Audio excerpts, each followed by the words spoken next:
ఒక్క రోజు నువ్వు నవ్వకుండా గడిపేశావంటే ఆ రోజు నువ్వు వేస్ట్ చేస్తున్నట్టు అన్నారు చార్లీ చాప్లిన్ గారు. కానీ నా పేజీల్లో నేను రాసుకున్నది ఏంటంటే, ఒక్క రోజుని నువ్వు ఫేక్ స్మైల్తో స్టార్ట్ చేసావంటే ఆ రోజు నువ్వు వృధా చేసినట్టు కాదు, ఆ రోజు నువ్వు నిన్ను కోల్పోయినట్టు. ఈ సెల్ ఫోన్స్ వచ్చినప్పటి నుంచి మనం సెల్ఫీ తీసుకుందామన్న ప్రతిసారి ఒక ఫేక్ స్మైల్తో పోజ్ ఇచ్చేస్తాం. కానీ ఎంతమంది నిజంగా వచ్చి అడుగుతున్నారు, నిజంగానే స్మైల్ చేస్తున్నావా? లేకపోతే అది ఎవ్వరికీ అవసరం కాదు, కానీ నీకు అవసరం. నిన్ను నువ్వు అడిగావా నువ్వు ఎంత హార్ట్ఫుల్గా నవ్వుతున్నావని?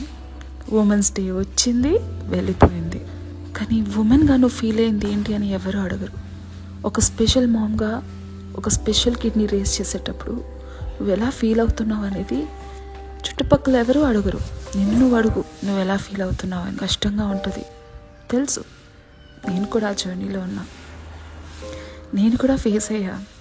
ఆ చూపులు, ఆ మాటలు, ఆ కసురుకున్న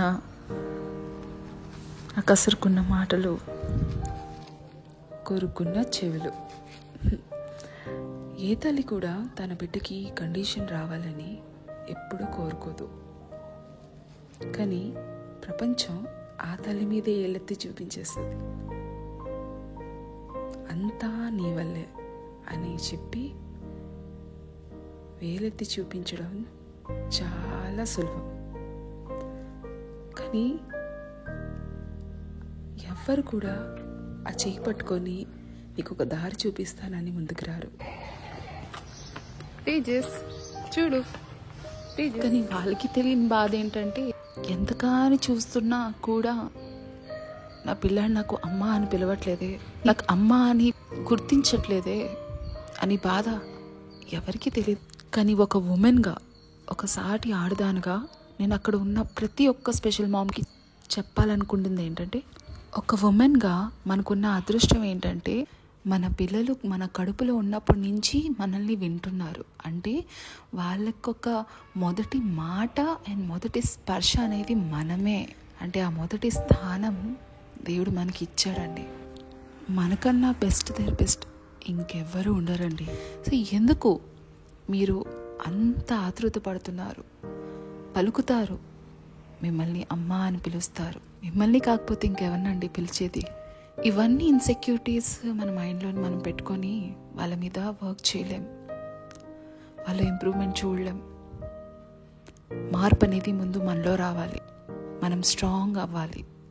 women is strong, women is empowered అని అంటారు. పెద్ద పెద్ద మాటలు మనకు వద్దు, మనం హ్యాపీగా ఉంటే వాళ్ళ హ్యాపీనెస్ని చూడగలం. ఈ కంపారిజన్ వరల్డ్లో నలుగురితో ఉన్నప్పుడు నన్ను చాలాసార్లు డిప్రెస్ చేసి, డ్రైన్ అవుట్ చేసి ఏడ్చిన రోజులు ఉన్నాయి. ఏడ్చి నన్ను నేను బాధపడని రోజులు ఇప్పటికీ ఉన్నాయి. ఎక్కువ ఏమీ ఆశించకుండా నాకు కలిగే ఈ బాధ ప్రపంచం మొత్తం అర్థం చేసుకోకపోయినా పర్లేదు, నా కొడుక్కి మాత్రం అర్థమైతే చాలు అనుకునేదాన్ని. ఇప్పుడు ఈ రోజుకి నేను బాధపడితే, ఏడిస్తే వచ్చి మమ్మీ ఏడవద్దు, డోంట్ క్రై అని అంటాడు. Don't be sad. Okay. Smile. కొన్ని రోజులు ఎలా గడిచాయంటే తన ముందు నేను ఏడ్చినా తనకి అర్థమయ్యేది కాదు. సో రోజులు మారుతాయండి. ఒక స్పెషల్ మామ్గా ఉండడం అనేది ఇట్స్ నాట్ ఈజీ. నీకు నేను ఒక స్పెషల్ మామ్గా చూసే ప్రతి ఒక్క మామ్కి, ప్రతి ఒక్క ఉమెన్కి చెప్పాలనుకుంటుంది ఇదే. ఎవరికీ లేనిది ఈ ఉమెన్హుడ్లో మీకు ఒక స్పెషల్ మామ్ గుర్తింపుని ఇచ్చాడు దేవుడు. సో అలాంటప్పుడు ఎవరో వచ్చి మీ పిల్లలకి ట్యాగ్ ఇచ్చే కన్నా ఆ ట్యాగ్ ఏదో మీరే తీసుకోండి. Don't forget that your special kid need a special mom like you. నేను తీసుకున్నాను ఆ tag. Yes, I'm Anjali, the special mom. Channel పేరు మార్చానండి. Do like and subscribe to the channel. Thank you so much.